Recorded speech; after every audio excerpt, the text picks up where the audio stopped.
스픽스 구독자 여러분 안녕하세요. 마키아벨리입니다. 선거가 끝났습니다. 그렇지만 산 넘어 산이기도 합니다. 선거는 끝났지만 선거 이후의 과제도 많고요. 또 선거를 어떻게 평가하느냐 하는 숙제도 우리에게 남아 있습니다. 도움 말씀 주실 분 오늘도 나와 계십니다. 변희재 대표입니다. 어서 오십시오. 네, 안녕하십니까. 근데 지난 2주 동안은 변희재 후보로 만났는데 오늘부터는 대표. 다시 대표로 복귀하신 거죠? 예. 자, 하여튼 고생 많으셨고요. 예. 네, 후보로 뛴다는 건 뭐 보통 일은 아닐 텐데 일단 전체적으로 총선 평가를 한번 해보신다면 어떨까요?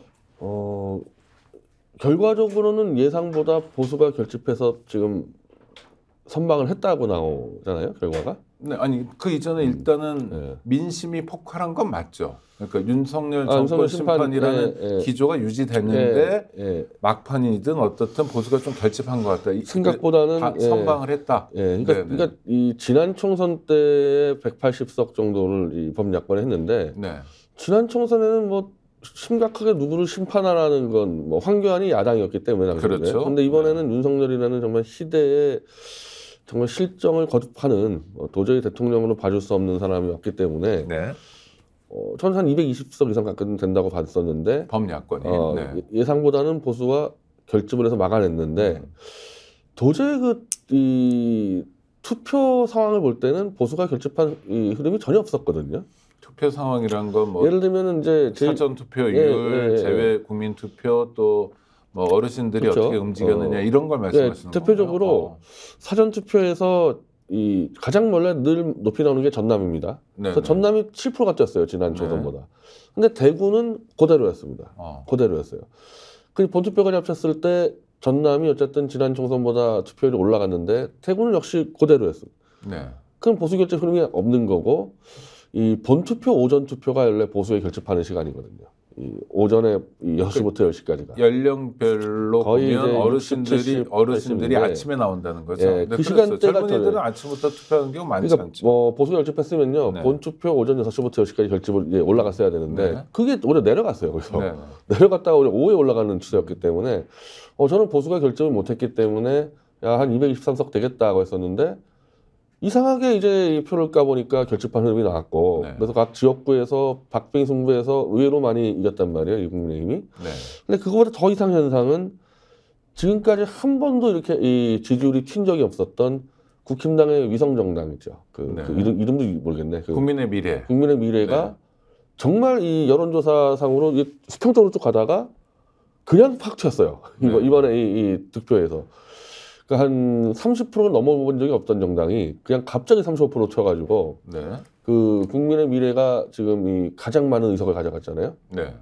그 반면 우리가 이제 마지막 3일까지 여론조사를 했었는데 개혁신당, 자유통일당, 뭐 소나무당, 정의당 등 이 군소 정당들이 전부 다 3, 4%가 넘어갔었거든요. 아, 그렇습니까? 심지어 이 자유통일당은 6%까지 나왔던 정당인데 이게 그냥 한꺼번에 다 이 3분의 1 깎여가지고 자유통일당이 6%라는 건 최고가 6%였던 거예요. 3일 마지막 조사. 우리 마지막 조사가 그리고 이제 마지막 빅데이터 조사에도 이 군소정당이 다 튀어 올라가는 상황이었어요. 그래서 저희는 여론조사를 1.6에서 시작해가지고 1.6, 1.9, 2.8이 나왔기 때문에 급상승하는 상황이었기 때문에 당연히 나름대로 기대는 우리는 당연히 이제 3%, 4% 넘어간다고 봤는데 이 모든 정당이 한꺼번에 다 박살나버렸습니다. 이 3일 만에 다 2%대로 떨어져서 그 표가 전부 다 이제 의석수가 국민의 미래로 가는 거 아닙니까? 그렇겠습니다. 비례의 경우. 비례로.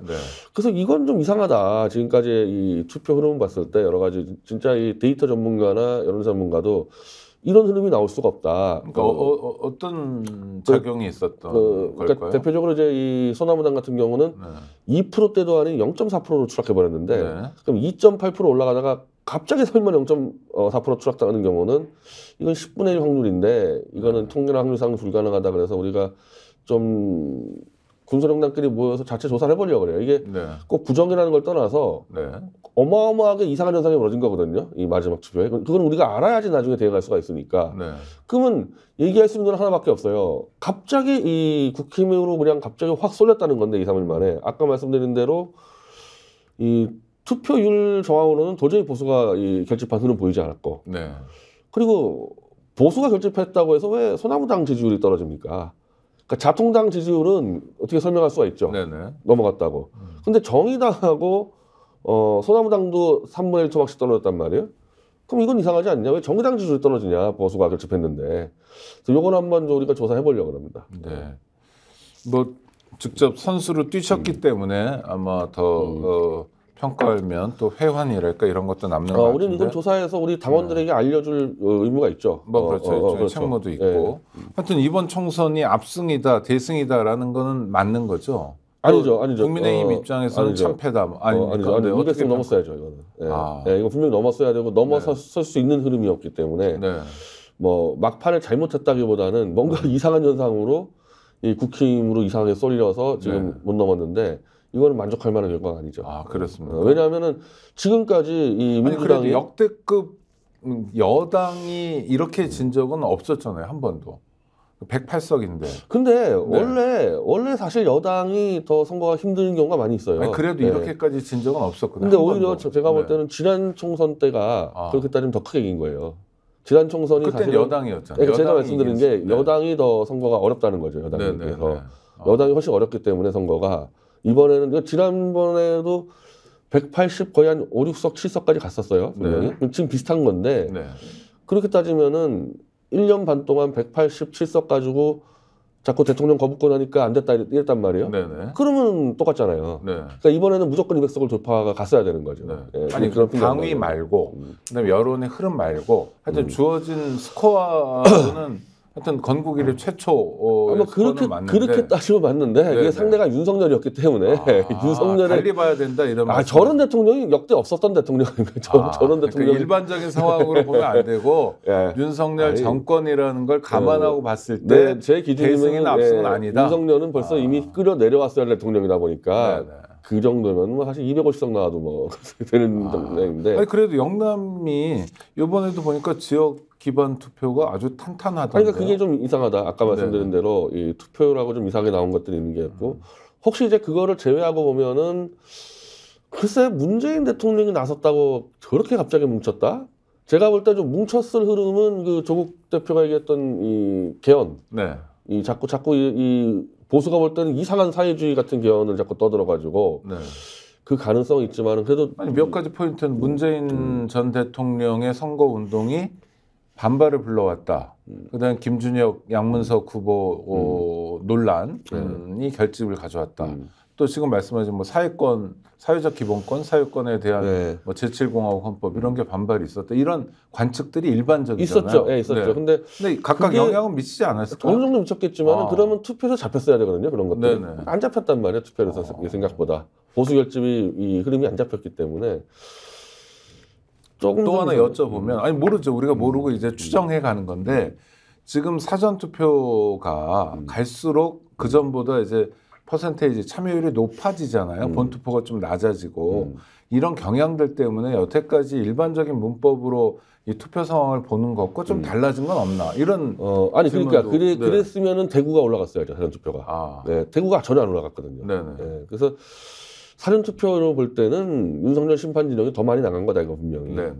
그래서 그 투표율로 봤을 때는 보수가 정말 세게 열집하는 흐름은 없었거든요.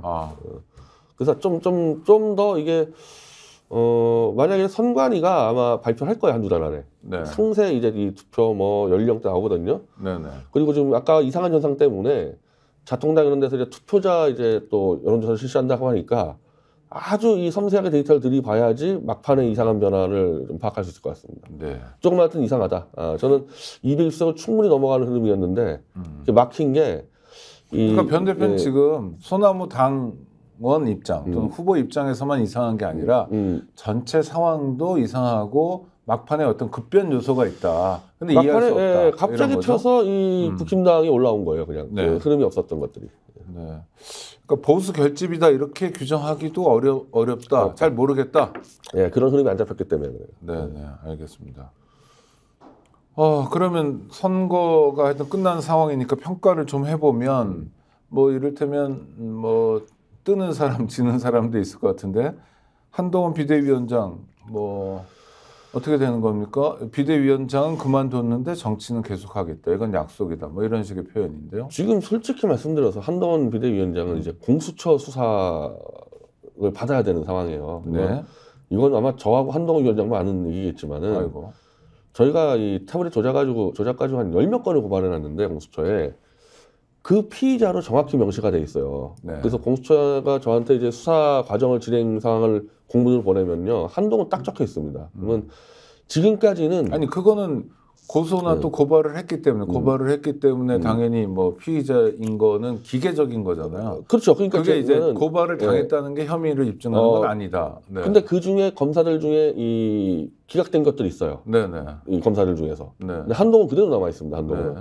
그래서 지금까지는 총선 전까지는요 고발인 조사만 했습니다. 왜냐하면 네. 이게 이 태블릿 사건이라는 게 워낙 전문적인 이 컴퓨터 분석이 많다 보니까 고발인 조사를 뭐 4개월, 5개월, 6개월을 해서 다 마쳤습니다. 네. 이제는 검사들과 한동훈만 조사하면 되거든요.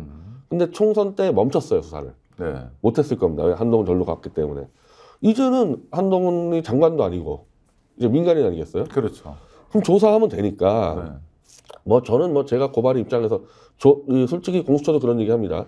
이런 사건은 조사하면 바로 구속이 가야지 시간을 끌 수가 없다. 왜냐하면 저희가 계속 왜 빨리 조사 안 하냐 그러니까 완벽하게 조사해서 불러다가 가서 구속을 가야 되는 사건이지 이 사건은 불러서 뭐 조사하고 집에 보내게 할 수 있는 게 아니라는 거예요. 네.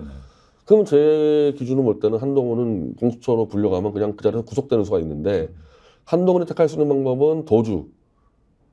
뭐 달리 표현하면 해외 유학. 네, 그래서 제가 만약에 국회에 입성하면 제일 먼저 제가 공수처나 법무부 달려가서 이 출국 금지 요청을 하겠다 그러는 건데 그게 아니면은 야인으로 있다가는 그냥 끌려가는 수가 있기 때문에 네. 자꾸 정치한다는 발언을 할 수밖에 없는 겁니다. 한동훈 자체는. 아니, 그러니까 정치한다는 발언을 하는 게 보호막이 됩니까? 그래도 조금 견제가 되겠죠. 어. 아직까지 정치에 영향이 있다는 걸 보여줘야지. 네.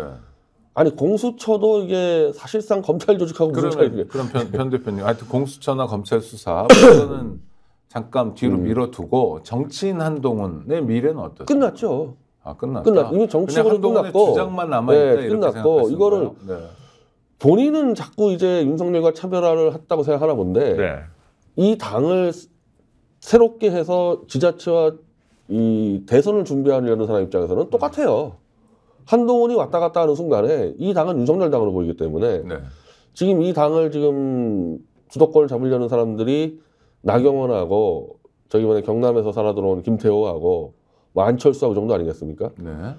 그리고 윤상현 뭐 이런 사람들인데 한동훈을 옆에 둘 수가 없죠. 이 사람들이 만약에 장관 잡았을 때. 네. 그래서 지금 뭐 또 권영색이 나오는데 권영색도 택도 없을 것 같고 그 사람도. 택도 없다는 건 권영세 당선자도 윤석열 대통령 옆에 서 있는 일은 없을 거다. 같은 검사 권영세를 출신이라도. 세울 수가 없죠. 이 당에서. 권영세를 세울 수가 없죠. 윤석열이 권영세를 세우는 일이 불가능할 거다. 불가능하죠. 네. 이 당에서 어쨌든 지금 생존자들인데 생존자들 입장에서는 이제 바로 다음을 생각하게 돼 있지. 네. 그 다음에 윤석열에게 뭐 잘 보이고 이제 이런 부분이 없는 거거든요. 그러면요, 변 대표님. 그러니까 권영세 의원이 자력으로 나경원 의원이 그렇게 하듯 또는 뭐 안철수, 윤상현이 그렇게 하듯 전당대회에 나와서 대표가 되는 방법은 있지만 지난번처럼 윤석열의 대리인이라는 자격을 갖는 순간 폭망한다 이런 아니, 지난번에는 네. 전당대회 때 그냥 다 주저앉혀버렸죠. 협박해가지고 그렇죠. 거의 네, 깡패처럼 울죠. 네. 그런 짓은 못하죠 이제는. 그런 네. 먹히지도 않을 거고. 아니 그러니까 누군가가 윤석열 대통령의 대리인처럼 보이면 그 사람 간표 요인이 된다. 당원이나 특히 이제 조중동에서 가만 안 주겠죠. 조중동에서. 그래서 한동훈은 설 자리가 없을 겁니다. 네. 윤석열 시즌 2는 안 되기 때문에 네. 받아들일 수 없기 네. 때문에. 네. 그래서 저는 무난히 공수처가 한동훈을 소환해서 조사를 해서 저는 여기서 결판 날 수 있을 분위기로 보여요. 네, 좋습니다. 이 공수처도 사실 검찰하고 비슷해가지고 네. 그러니까 공수처 왜 만들었는지 모르겠어, 솔직히. 네, 여러 가지 뭐 어차피 권력의 네. 숙이는데. 네. 그러니까 이제 한동훈 윤석열 권력이 이제 사실상 종착점에 가니까 공수처도 똑같은 겁니다. 이거 수사하는 겁니다. 네. 그 다음에 선거에서 가장 중요한 사람한테 윤석열 심판이든 어떻든 간에 윤석열 대통령이었잖아요. 네. 윤석열 대통령의 내일은 어떻게 되는 겁니까? 저는 하여튼 이 사람이 기껏해봐야 공무원 출신이라는 점을 제가 상당히 많이 강조를 해서 이런 정도의 엄청난 위기를 인생에서 겪어본 적이 없어요. 그냥 권력에 줄 서서 사냥개처럼 지져나가면 짖고 쟤 잡아넣어 그럼 잡아넣고 이런 일만 했지. 자기가 길을 내고 돌파한 적이 한 번도 없는 사람 아닙니까 이게. 네. 어떻게 보면 이번에 이 검찰총장 하다가 보수로 넘어와가지고 이 한 부분 대해서는 뭐 여러 이제 배후 세력이 있었던 거고. 그럼 지금은 이제 사면 초과된 상황에서 자기가 이걸 어떤 식으로 해결하고 돌파할지 생각이 뭐 아이디어가 나올 수 있는 사람이 아니에요 이거는. 그냥 흔히 하는 말로 멘붕인 거네요. 그래서 뭐 김한길이라든지 네. 이런 또 뭐 거의 기술자들 있잖아요. 네네. 정치 기술자들. 그래서 네. 이번에 지금 김한길 대통령 실장 이름이 나오더라고요. 김한길이 시키는 대로 너 목숨을 살려줄 테니까 대충 권력 내놔. 이래서 지금 이 자꾸 개헌 얘기가 튀어나온다고 저는 보고 있습니다. 지금 개헌, 윤석열을 그냥 끝장내겠다면 개헌 얘기 나올 필요가 없는데 왜 자꾸 개헌 얘기를 떠드냐. 너 범죄 덮어줄 테니까 적당히 이제 이원 집정제로 가든지 임기 단축하든지 이렇게 정리하자. 그런 자꾸 딜을 치려니까 자꾸 이상한 얘기가 나오는 거예요. 그러면 개헌 얘기로 한번 가보겠습니다. 그러니까 변 대표님 보시기에 개헌 얘기가 나오는 건 불순한 아주 불순하죠, 의도라고 하시는데 그냥 제 귀에 들리기에는 개헌 얘기를 제일 먼저 꺼낸 거는 조국 대표 같아요. 조국 대표가 정말 많이 꺼냈습니다. 이 지난번에 이 양반은 윤석열 퇴진을 시키기 위한 개헌 카드 이런 거 아닌가요? 그러니까 지난번에 그 사회주의권 개헌보다도 그 앞에 떠는 개헌 얘기가 더 중요한데 개헌. 네. 탄핵이 불가능하기 때문에 개헌으로 처리하겠다 이런 워딩이 있어요. 그렇죠. 네. 근데 범죄가 아니 지금 최상병이라든지 이 태블릿 PC도 대통령 되기 전에 일이지만은 지금 수사 방해하는 것들은 장난 아니거든요. 그렇죠. 아니 그런데 문제는 그 수사 방해하는 윤석열 대통령을 형사소출을 할 수 없는 것도 있지만 또 하나는 하더라도 검찰에서 수사를 해줘야 되는데 적어도 검찰만은 윤석열 대통령이 완벽하게 장악하고 있지 않냐. 그러니 박근혜 대통령 케이스랑은 다를 거다. 뭐 이런 아니 전망이죠. 박근혜 때 같은 경우 특검하지 않았습니까? 특검해가지고 윤석열하고 한동훈 사냥개 풀어서 하지 않았습니까? 그러면 똑같이 사냥개 풀면 되죠. 특검에다가. 근데 왜 자꾸 그거를 차단을 하고 원천적으로 그 헌법재판소 핑계를 대고 이걸 차단을 시키고 그러면 헌법재판소 때 그때도 박근혜가 다수였어요. 현재 때. 네. 근데 여론은 돌파한 거 아니겠어요? 그렇죠. 그때 뭐 이명박 박근혜 정권을 거쳤기 때문에 보수가 다 우위였다고요. 네네, 그랬죠. 똑같은 조건인데 자꾸 이거를 부정하고 개헌으로만 가능하다고 얘기를 여러 번 했더만. 이 사람이. 그거는 어떤 판단일까요? 약간 기능주의적 판단이라고 보시는 거예요? 그리고 어제 국면을 이제 그 여론으로 돌파하지 않아서 생기는 문제. 뭐 이준석이 또 개헌을 이제 당선되자마자. 근데 난 이준석도 불순한 게 그러면은. 후보 때는 왜 얘기 안 했습니까? 차라리 조국 대표는 후보 때라고 떠들었는데 굉장히 중요한 얘기를 했어요, 이준석은. 윤석열이 한마디로 권력을 분점해주면 그럼 개헌으로 해결하겠다. 이 권력 분점 개헌이라는 거는 쉽게 얘기하면 이원 집정제 얘기하는 것 같은데 이건 굉장히 중요한 얘기를 왜 후보 때는 감추고 있다가 당선되자마자 떠드냔 말이에요, 얘기를. 이거 뭔가 이 불순한 동기에서 얘기했기 때문에 그런데 조국 대표나 이준석 얘기하는 지금 개헌으로 하는 방식은 윤석열의 범죄를 다 들춰가지고 끝장내지 않고 일정 정도 면피를 줄 테니까 권력을 좀 내놔라. 이런 정도로 가는 야합성이에요, 이거는. 윤석열과 권력 분점면 얘기하면 안 되거든요, 이거는.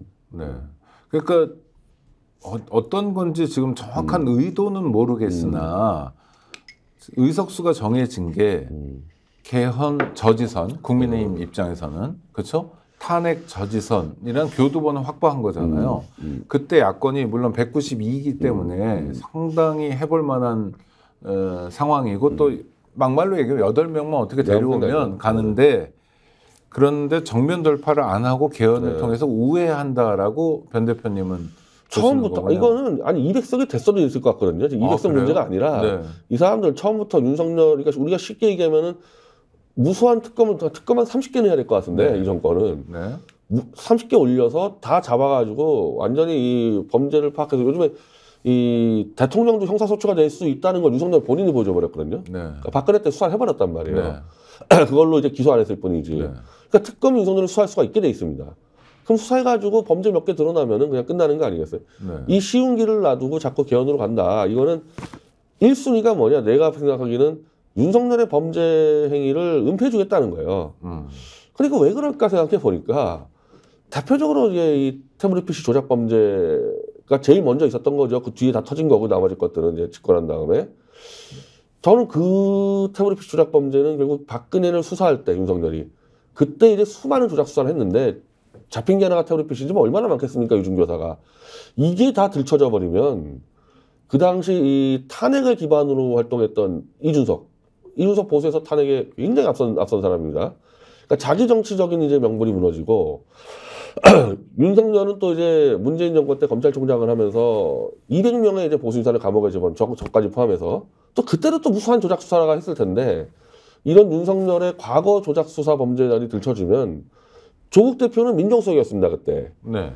그 문재인 정권 때였고, 그러니까 조국 대표나 문재인이나 이준석이나 별로 좋을 게 하나도 없다. 윤석열의 범죄가 다 드러나기 시작하면은. 그러니까 그거를 대충 덮고 권력만 이제 분점하자. 저는 그런 식으로 해석이 돼요. 네.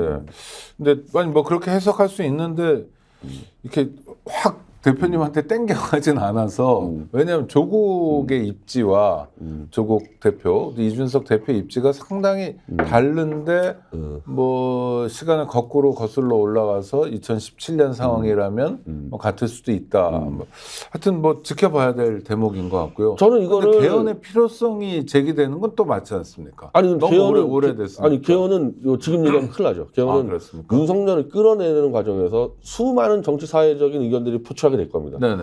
그걸 집대성에서 하면 되는 거예요. 개헌 문제는. 지금 나오면 안 되는 게 별개로 움직여야 된다. 지금은 개헌은. 국민의 7, 80% 이상을 모아서 윤석열을 쫓아내야 되는데 네. 개헌이 나오기 시작하면 흩어져요. 네. 다들 개헌 생각이 다르잖아요. 그렇죠. 상이 4년 주임제도 있고 5년 남임도 있고 다 달라지겠다. 네, 이건 네. 분열되는 버린다. 개헌 얘기하면. 네. 특히 조국이 얘기하는 그 사회권 개헌을 하기 시작하면요. 이거는 뭐 중간층 다 빠지게 돼 있거든요. 지금 개헌을 얘기하면 안 되는 거예요. 이거는. 예를 들면 80년대 같은 경우는 딱 대통령 직선제가 그냥 딱 모아졌잖아요. 그때는 그냥 단일하죠. 그 개헌 자체가 그냥 네. 투쟁의 목적 아닙니까? 네. 지금은 그 상황이 아니니까 그렇죠. 윤석열부터 쫓아내는 과정에서 자연스럽게 개헌론 나올 건데 네. 왜 먼저 얘기하냐는 거야 지금 이거를. 그럼 야당이 지금 집중해야 될 일은 퇴진 투쟁이다 이렇게 보시는 거죠? 그냥 이건 앞만 보고 그리고 이제 이 투표를 했던 국민들의 이 민심이 누가 개헌하라 그랬습니까? 빨리 윤석열 꼴 보기 싫다 없애달라는 얘기지. 그러면 그것만 하면 되거든요. 네. 근데 사실 조국 신당은 제가 처음부터 좀 이상하게 봤었는데 역시 들어오자마자 이준석하고 윤석도 이상하게 봤었고 네. 둘이서 자꾸 이제 일을 흐리는 사실 좀 지켜봐야 돼요. 이건 감시를 해야 되는 상황입니다. 네. 지켜봐야 되고 주목해 봐야 되고 좋습니다. 그러면 야당은 하여튼 지금 당장 원래 뭐 저 의미 있는 저 득표를 하신다면 뭐 곧바로 총선 끝나자마자 뭐 이러저러한 일을 해보겠다라는 약속이 있었잖아요. 소나무당의 경우에는 뭐 그거를 하기는 어려운 상황이니 결과가 다른 야당들 원내진입에 성공한 야당들 지금부터 뭘 해야 됩니까? 아니 야당이 원내진입에 성공한 야당이라고 하면은 민주당은 뭐 네, 되고 네. 별로 없어요.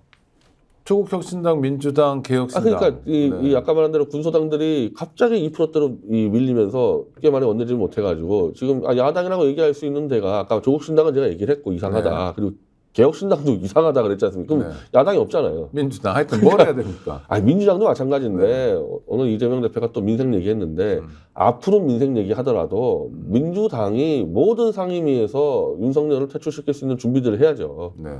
그러니까 당장 지금 최상병 특검이 4월에 이제 패스트트랙에서 나오거든요. 그거 통과시키고 그럼 이제 이번에 국회 때 통과시켜더라도 이제 이게 폐기가 될 수 있지 않습니까? 그러면 다음 6월 국회 때는 바로 그냥 1순위로 올려버리고 그때는 국힘당하고 협의해가지고 그냥 바로 해버려야죠. 뭐 거부권 행사 못하게. 최상병 특검은 국힘당이 마냥 거부하기 쉽지 않을 겁니다. 네. 할 수 있는 모든 노력을 다 해야 된다. 모든 특검은 다 올려서 그러니까 이제 야당이 아니라 저쪽 여당이죠. 저 국힘당이 도저히 피할 수 없는 특검은 같이 하고 피한다 그러면 패스트트랙에 180석 이상이니까 다 올릴 수 있지 않습니까? 네. 다 올려버려야죠. 다 올려버려요. 모든 특검 다 올려야죠. 네. 그래서 국회의 시간 또 야당의 시간을 네. 제대로 보내야 된다. 그렇게 해서 뭐 조건 없이 퇴진한다 그러면은 그거는 이기될 수 있어요. 네. 근데 그걸 자꾸 개헌으로 해서 권력 분점 얘기 나오면 안 되고 윤석열이 무서워서 조건 없이 퇴진하겠다. 그런 경우는 해결할 수 있죠. 협의에서. 윤석열 대통령이 조건 없이 퇴진할 가능성이 있습니까? 저는 있다고 봅니다. 그래요? 네. 어떤 의미에서요? 제가 인생 자체가 그냥 공무원 인생이었기 때문에 네. 이런 엄청난 위기를 자기 목숨을 걸고 돌파할 수 있는 스타일이 아니에요. 네. 그런 인생 살아본 적도 없고 특검 한 30개 올라간 다음에 그런데 검사였기 때문에 형사처벌 받는 것에 대한 남다른 공포가 있을 것 같아요. 그렇죠?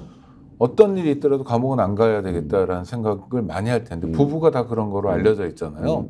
그래서 김건희 씨가 뭐 정계 입문하기 전에 윤석열 대통령이 입문하기 전에 우리를 어떻게 보호해 줄 거냐라고 국민의힘 인사들에게 반복적으로 물었다고 하는데 그럼 그걸 누가 장담해 줄 수 있습니까? 감옥에 안 보내겠다. 그건 안 되죠. 아니 그러니까 왜냐하면은 퇴진하는 순간 옷 갈아입는 거 아니에요? 그러니까 그래도 일단은 감옥은 가야죠. 그러니까. 그러니까 이명박하고 박근혜 감옥 가지 않았습니까? 네네. 최소한 박근혜 정도는 살고 나서 뭐 해결할 수 있겠죠. 아니 그러니까 내가 윤석열이면 퇴진하는 순간 좀 있다가 감옥에 갈 텐데 그걸 퇴진하겠다고 할까요? 뭔가 아닌 방법을 만들기 위해서 골몰하지 않을까? 뭐 다른 방법이 아마 뭐 나오지 않. 이 대우를 짜서 포위해버리면 다른 방법은 없을 겁니다. 그러니까 그 다른 방법이 자꾸 개헌으로 돌아갈 수가 있는데 글로 가면 안 되고 일단 퇴진시키고 감옥에 집어넣은 다음에 새 정권이 들어오면은 최소한 박근혜 정도는 살고 뭐 그 다음에는 뭐 얘기할 수 있겠죠. 그러면 윤석열 대통령 입장에서 선택의 여지가 별로 없어요. 그러니까 제가 개헌 얘기할 필요 없다는 거 선택의 여지가 없어요. 이거는. 그래서 나오는 얘기 중에 하나. 자 이제 집권 2기라고 하면요. 물론 이제 2년밖에 안 됐지만 저 총선이 끝났으니까 아주 중요한 정치적 이벤트 이후니까 윤석열 대통령이 검찰권을 통해서 훨씬 더 이전보다 강력하게 대응할 거다. 이런 가능성 없었습니까? 근데 검찰이 따라갑니까? 안 따라갑니까? 검찰이 윤석열의 사조직이 아니라 그냥 권력 해바라기들인데 윤석열 쪽에서 재집권할 가능성은 거의 0%라고 보지 않겠어요? 검찰들도? 그렇죠. 그럼 미쳤다고 따라가겠어 검찰이. 이제 검찰 권력 놓쳤다고 봅니다. 당장 지금 검찰총장이 되고 싶은 사람 몇 사람은 따라갈지 모르지만 3년 후에도 검사로 일하고 싶은 사람들은 따라갈 리가 없다. 특히 이제 이 실무 수사를 하는 일선 검사들, 평검사들 그 따라가겠습니까 그 사람들이? 큰일 나려고. 그러면은 아무것도 못할 수도 있겠네요. 그 대표적인 사례가 총선 직전에 벌어졌는데 그 태블릿 PC에서 그 CCTV 증거 자료라는 게 굉장히 중요한 게 있어요. 근데 이거를 6년째 제출 안 합니다. 이 법원이 제출 명령해도 제출 안 해요. 이거 제출하면 조작이 드러나니까 6년 동안 제출 안 한 거를 갑자기 총선 직전에 제출했어요. 딱 보니까 조작입니다. 이 증거 자료를 담당하는 검사들이 있거든요. 이거 평검사들이에요. 저는 여기서 이탈됐다고 봐요. 계속 찍어 눌렀거든요. 주지 말라고. 근데 평검사 입장에서 이걸 계속 안 주면은 나중에 이거 터지면 자기 공범되니까 제출해버렸거든요. 저는 이 평검사 내에서 이 누수 현상들은 이제 바로 시작될 거라고. 아이고. 자, 하여튼 선거가 끝나서 승자와 패자가 갈렸는데 승자 중에 당선자 중에 좀 주목해봐야 될 분, 정치적 역할이 기대된다. 뭐 여야를 막론하고 누가 있을까요? 그 야당에서 아마 지금 나경원 씨가 그 당권을 잡으려고 가장 분주하게 움직이고 있을 겁니다. 네, 여당에서. 여당이 난 이제 하도 턱 깨져가지고 자꾸 야당처럼 보여가지고. 그리고 아마 야당으로 이제 변신할 겁니다. 조만간에 야당으로 변신할 거예요.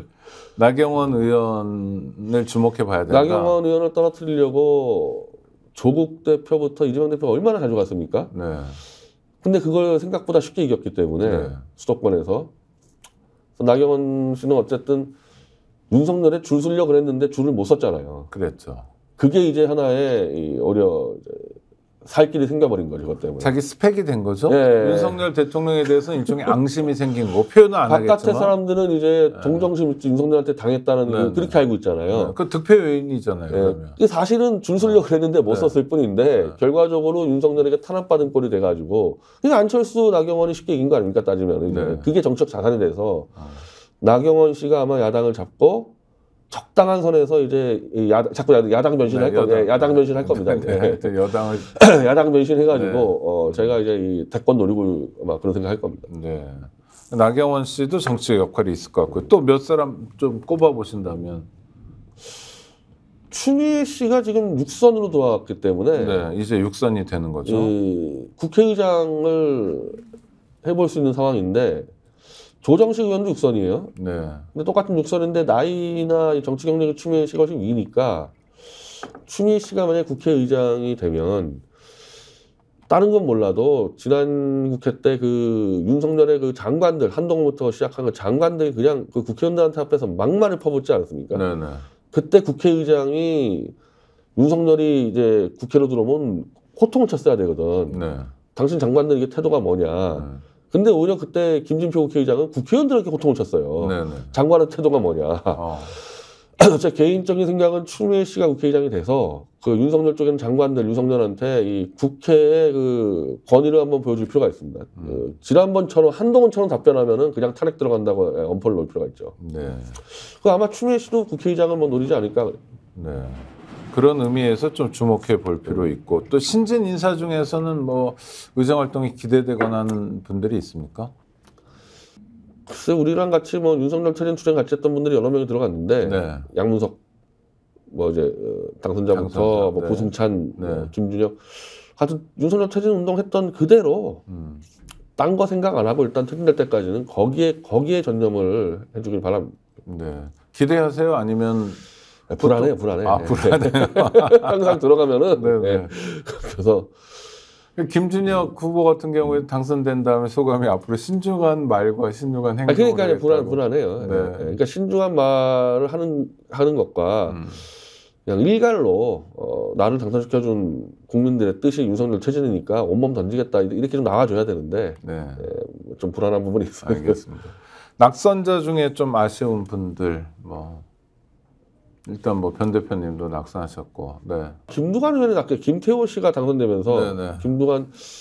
김두관 의원 같은 경우가 이 윤석열 퇴진에 앞장설 수 있는 정도의 커리어도 있고 그랬었는데 이상하게 하여튼 이게 막판에 그 영남권 부울경 이상하게 되면서 이제 낙선돼가지고 어떻게 보면 윤석열 퇴진의 가장 큰 이 장수 하나가 없어진 거죠. 그냥. 네네. 그러면서 좀 아쉽고 송영길 대표의 그 지역구 득표율은 어떻게 판단하세요? 그것도 좀 이상해요. 예, 왜냐하면 우리가 마지막까지 여론조사에서 네. 한 50대 35까지 쫓아갔었는데 아니 송영길 후보가 35. 예, 네. 그 정도면 쫓아갔었는데 이렇게 차이가 나냐? 그러니까 보수 결집 민주당 결집도 있었던가 조금 납득이 안 되는 득표수예요. 근데 이제 뭐 언론에서는 소영길은 악수 한번 못했는데 17%고 이낙연은 하루 종일 선거운동인데 13%라 그러는데 그러니까. 근데 이제 이 출마 조건이 워낙 달랐으니까 네. 이낙연 씨는 그 윤석열하고 안 싸워서 애초에 어려운 거고 우리 같은 경우는 이미 실제로 윤석열하고 투쟁하는 걸 보여주다 감옥 간 거기 때문에 이보다는 훨씬 더 많은 표가 나왔어야 되지 않나. 저는 광주 민심이면 뭐 이를테면 조국 대표 같은 경우에 뭐 비례정당을 선택했고 그렇게 가는 거지만 지역구에 나갔어도 광주 같은 데서 당선됐겠다 싶더라고요. 그렇죠? 아니 왜냐하면 저 호남 지역의 비례 정당 중에 최다 득표가 조국 혁신당이었잖아요. 송영길 대표도 악수도 한 번 안 했는데 그 정도 득표율이 나왔다는 건 그 지역의 그런 민심을 일정하게 반영하고 있는 거 아닌가 싶은데요. 우리 예측보다는 너무 낮게 나온 게 있고 그리고 사실은 우리 송영길 대표가 보석으로 석방될 수 있는 걸 기대했었어요. 왜냐면 판례들도 있었기 때문에. 그리고 재판부가 1심 지금 5월에 석방됩니다. 네. 이건 재판부가 얘기를 해놓은 거예요. 5월에 석방할 바에야 4월에 석방해서 그러니까 이제 와서 보면은 그 보석 기각된 게 워낙 컸구나. 네. 그러니까 옥중에서 이렇게 메시지 내는 거랑 진짜 현장 다니면서 한 거랑 많은 큰 차이가 있었겠다 생각해요. 이재명 대표 뭐 그 민생 얘기도 하지만 하여튼 구체적인 역할을 해야 된다고 보는데 구체적으로 좀 찝어보시면 어떤 역할을 할까? 이를테면 뭐 당대표 거기도 전당대회가 곧 있잖아요. 다시 당대표가 되는 일은 없겠죠? 하나요? 뭐 관례상으로는 하지 않는데 네. 뭐 당대표를 하든 안 하든 이재명 대표는 윤석열 퇴진에 대한 메시지를 계속 내줘야 돼요. 네. 그러니까 당대표보다 그게 더 중요하죠. 그 흔들릴 때 만약에 이 대우가 흔들린다거나 이 조국 신당이 또 자꾸 이상한 개헌 얘기한다 그러면 이거 계속 막아줘야 돼요. 막아주고 이 전체 야권을 윤석열 퇴진 쪽으로 가도록 그 역할을 해야 되겠죠. 네. 선거 때는 뭐 해초리 얘기를 하거나 뭐 이러면서 세게 얘기했었죠. 그래도 어느 정도 발언이 나왔던 거죠. 네. 세게 얘기했었고 저는 이 조국 대표에 대한 불신은 윤석열이 중앙지검장 할 때 민정수석이었기 때문에 같이 일을 많이 했단 말이에요. 특히 윤석열이 아주 나쁜 일 할 때 같이 있었기 때문에 저는 그것 때문에 신뢰 못하는 부분이 있어요. 아니 근데 조국 대표는 엄청 당했잖아요. 같이 일한 사람에게 당했다면 더더욱 감정이 많이 아니, 나빠질 제 것 말은 같은데요. 윤석열이 그 나쁜 짓 할 때 그게 만약에 공조가 됐었으면은 네. 그 윤석열의 그런 모든 악행들을 까발리고 싶지 않겠죠. 그러니까 윤석열을 그냥 제거만 하고 싶겠고. 아, 근데 반면에 이재명 대표는 그쪽과 전혀 연관이 없기 때문에 그렇죠. 애초에 문재인 정권과 연관이 없기 때문에 깔끔하게 퇴진을 할 수 있는 시킬 수 있는 그런 조건이니까. 이재명 대표는 당한 거는 또 많이 문재인 정권 때는 오히려 당했으니까. 당했다고 아니 저 윤석열 대통령에게 이재명 양쪽이 대표가 다 당한 당했대요. 거는 뭐 엄청나게 많이 당했으니까. 그래서 조국 대표 쪽보다는 이재명 대표는 얽힌 게 없으니까 네. 혹시라도 자꾸 이상한 개헌 나올 때 그걸 바로바로 끊어주고 최대한 빨리 윤석열 퇴진을 할 수 있도록 해줘야죠. 이재명 대표는 총선 이후에 정치적 위상이 높아진 거죠, 지금. 근데 지금 앞으로예요, 그 문제는. 예, 이게 앞으로입니다. 이게 조건은 이게 엄청 좋아진 지금 뭐 거다. 이재명 믿고 다 찍은 건 아니거든요. 이게 네네. 전부 다. 이거는 빨리 이거 정리해달라고 윤석열 정리해달라고 찍었기 때문에 네. 그걸 해내면 아마 압도적인 주자가 될 겁니다. 그걸 해내면. 역시 윤석열 심판 시즌 2 뭐 이렇게 되는 건가요? 시즌 1 때 안 됐으니까 네. 안 될 정도가 아니라 답답했었으니까 네네. 이 시즌 2는 제대로 가야 되는데 그건 조국이나 이준석 쪽보다는 이재명 대표 쪽이 그래도 가능성이 있는 거죠.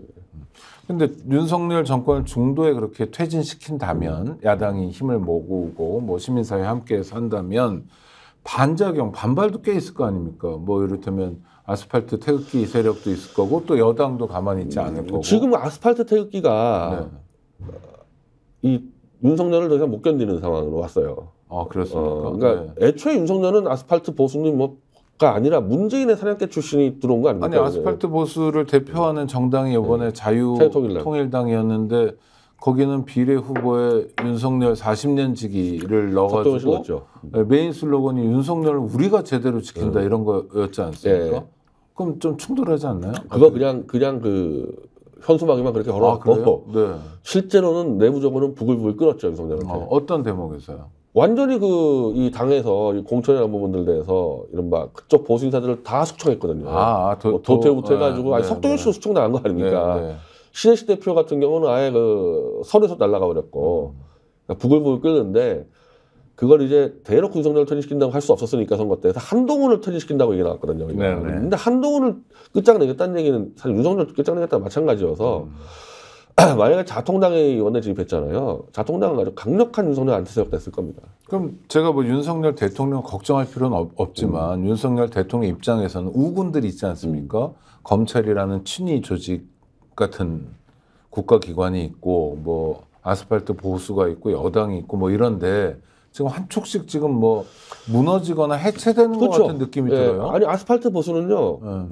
지금 이번 이 선거 끝나고요. 이른바 보수 쪽 이 논객들이 지금 전부 다 윤석열을 지금 까고 있어요. 네. 까는 대목이 뭐예요? 대파. 그 뭐냐? 그러니까 쉽게 얘기하면은 문재인의 사냥개를 보수가 대통령 만들어준 이유는 문재인, 조국, 이재명 감옥 집어넣으라는 건데 그것도 못 집어넣더니 총선까지 참패했다. 그러면 문재인 쪽에 있는 사람은 우리가 왜 섬겨야 되냐 이제는 써먹을 데가 없는 거 아닙니까? 그럼 버려야죠. 아, 토사구팽이군요. 토사구팽이 아니라 써먹은 게 없어. 써먹은 게 하나도. 윤석열은 박근혜, 이명박 감옥 보내는 거예요. 윤석열을 데려와가지고 써먹은 게 하나도 없는 거예요. 그냥 이제 이 버리는 수순으로 간 거죠. 윤석열 대통령 입장에서는 정말 선택의 폭이 좁아들었다라는 생각이 드네요. 그러니까 인생을 잘못 산 거죠. 굉장히 간단하게 말씀하시니까. 막다른 골목으로 자기가 그냥 들어가 버린 거죠. 자기는 좋다고 해왔는데 실제 가보니까 이건 다 사방 포위돼서 이제 뭐 거의 탈출구가 없는 상황인 거죠. 뭐 하여튼 군소정당들 원내 진입 못하면 상당히 현실적으로 여건이 안 좋은데 소나무당은 당 활동을 이어가실 겁니까? 아니면 우리는 뭐 해쳐 모여 이렇게 되나요? 워낙 늦게 출발을 해서 상승세 시작하자마자 끝나버린 거예요. 네. 그러니까 이제 저도 이제 군소정당을 여러 번 해봤는데 군소정당이 살 수 있는 길은 강력한 마니아 지지층을 만들면 돌아갑니다. 예를 들면 우리공화당 같은 경우는 1년에 100억씩 만들어서 움직였던 정당인데 소나무당은 그렇게 올라가다가 이 선거를 너무 빨리 치러버렸는데 제가 우리공화당 했을 때보다도 훨씬 양질의 지지층을 확보했어요. 그러니까 이런 쇼츠 만들어내고 이런 부분들 보면요. 굉장한 능력자들이 들어왔는데 당연히 우리공화당 때보다 현재 소나무당에 있는 사람들의 면면이 이 개인기가 훨씬 뛰어나고 그래서 이제 마니아 지지층 확보해서 윤석열 퇴진 투쟁의 전위대로 활동하는 데는 큰 문제가 없겠다. 그래서 그렇게 하겠다고 저희가 송영길 대표한테도 얘기를 해놨고 오늘 아마 회의를 하게 되면 뭐 그렇게 다 결론 날 겁니다. 네, 당 활동을 당분간은 계속 하시는 거예요? 네, 퇴진 집회도 하고 윤석열 범죄인들 이제 뭐 각종 뭐 범죄인들 다 공수처 고발도 하고 이런 작업들 다 해 나갈 겁니다. 당 차원에서. 네. 그러면 뭐 소나무당의 또 시즌 2를 보는 것도 좀 흥미로운 대목이 됐으면 좋겠습니다. 왜냐하면 선거 국면에서는 말씀하신 너무 늦게 했다, 들어왔고 또 여러 가지 같은 이유 때문에 사실 별로 주목을 못 받았던 주목 받는 순간에 선거가 시작돼버렸는데. 네. 그러면 뭐 잘못한 거잖아요. 하여튼 주목 받을 수 있도록 그 전부터 준비했어야 되는데 늦게 돼서 그런데. 네. 그리고 아까 말한 대로 조국 신당하고 개혁 이준석 신당하고 소나무당이 이 3자가 이제 이 지지층이 겹치는 게 있었는데 우리가 볼 땐 저 사람들은 윤석열 퇴진은 안 할 것 같은데 그냥 찍은 사람도 있거든요. 근데 제가 보니까 역시 안 해. 이 불안감 때문에. 그러면 소나무당이 이제 전위적인 활동을 하면은 아, 이 소나무당이 맞았구나 해가지고 또 확보될 지지층도 많이 있을 거라 봅니다. 네, 그건 지켜봐야 될 것 같고요. 마지막으로 김건희 씨 지금 어떤 상태일까요? 뭐 상태가 안 좋을 것 같다는 느낌은 좀 드는데 저는 김건희 씨도 잠행 중이잖아요. 네. 이렇게 큰 판에서 자기가 핸들을 잡아본 적이 없는 사람 아닙니까? 네네. 그러면은 답을 못 내죠. 뭐 김건희든 천공이든 뭣도 모르고. 천공은 아무 답이나 하는 사람 아닙니까? 뭐든지 뭐 이제 우주적 과제도 이 상황이 와서 네. 자기들이 이제 권력이란 걸 한 번도 크게 휘둘러 본 적이 없다 보니까 그냥 그리고 권력의 사냥개 출신들이잖아요.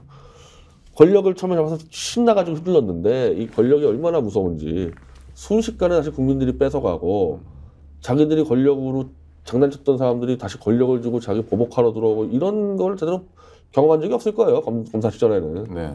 그래서 아마 다들 제정신이 아닐 겁니다. 아마.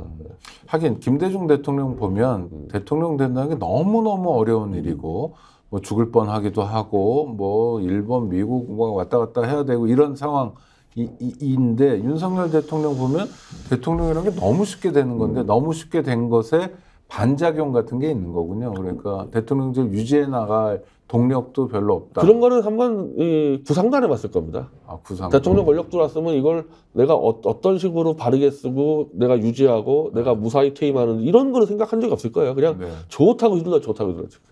순방 다니고 이런 거 좋고 네. 그러다가 그럼 재앙이겠네요. 이제 좀 느끼고 있는 것 같아요. 제가 네. 가끔 나오는 거 보면요, 이제 굉장히 낯빛이 안 좋거든요. 아. 이게 이제 좀 느꼈을 테니까 네. 하루하루가 이제 아마 불안할 겁니다. 아이고, 대통령이 하루하루를 불안하게 살면 국민들은 더 불안해질 텐데 네, 그런 의미에서 빨리 끝내는 게 좋습니다. 이건 또 불안해가지고 또 이상한 짓 벌일 수가 있기 때문에 네네. 또 해외 나가서 딴 이상하게 국익 팔아먹을 수가 있기 때문에 네. 빨리 끝내야 됩니다. 그래서. 그런 의미에서 윤석열 정권에 대한 국민적 심판을 어떻게 정치적으로 풀어낼 것인가 하는 게 여러 정치인들의 숙제다라는 거 확인하고요.